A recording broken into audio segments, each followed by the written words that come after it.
தினம் ஒரு கீதை. கிருஷ்ணர் பேசுகிறார். விதிக்கப்பட்ட தொழிலை நீ செய், ஏனெனில் தொழில் இன்மையை காட்டிலும் நீ செய்யும் தொழில் சிறந்ததன்றோ? தொழிலின்றி உனக்கு உடம்பை பேணுதல் கூட சாத்தியமாகாது. அத்தியாயம் 3 கர்மயோகம். ஸ்லோகம் 8. கிருஷ்ணர் பேசுகிறார்.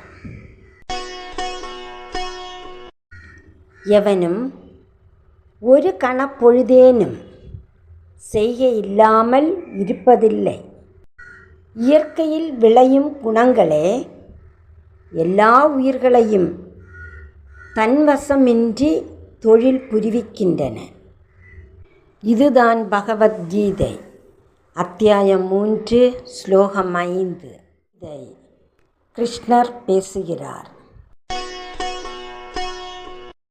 ஆதலால் எப்போதும் பற்று நீக்கி செய்யத்தக்க தொழிலை செய்து கொண்டிரு. பற்றில்லாமல் தொழில் செய்து கொண்டிருக்கும் மனிதன் பரம்பொருளை எய்துகிறான். அத்தியாயம் 3 ஸ்லோகம் 19. இதுதான் கிருஷ்ணர் பேசுகிறார். பாரதா, அறிவில்லாதோர் செய்கையில் பற்றுடையோராய் எப்படி தொழில் செய்கிறார்களோ அப்படியே அறிவுடையோன் பற்றை நீக்கி உலக நன்மையை நாடி தொழில் செய்ய வேண்டும். அத்தியாயம் 3 ஸ்லோகம் 25. இதை கிருஷ்ணர் பேசுகிறார்.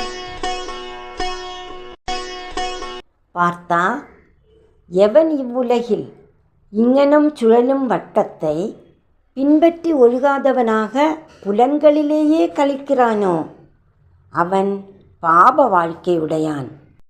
அவனுடைய வாழ்க்கை வீழலே ஆகும். அத்தியாயம் 3 கர்மயோகம். ஸ்லோகம் 16. சப்ஸ்கிரைப் பண்ணாதவங்க பண்ணி வச்சுக்கோங்க. உங்கள் ஃப்ரெண்ட்ஸுக்கெல்லாம் ஷேர் பண்ணி கொடுங்க. பிடிச்சிருந்துன்னா லைக் பண்ணுங்கள். Okay, thank you.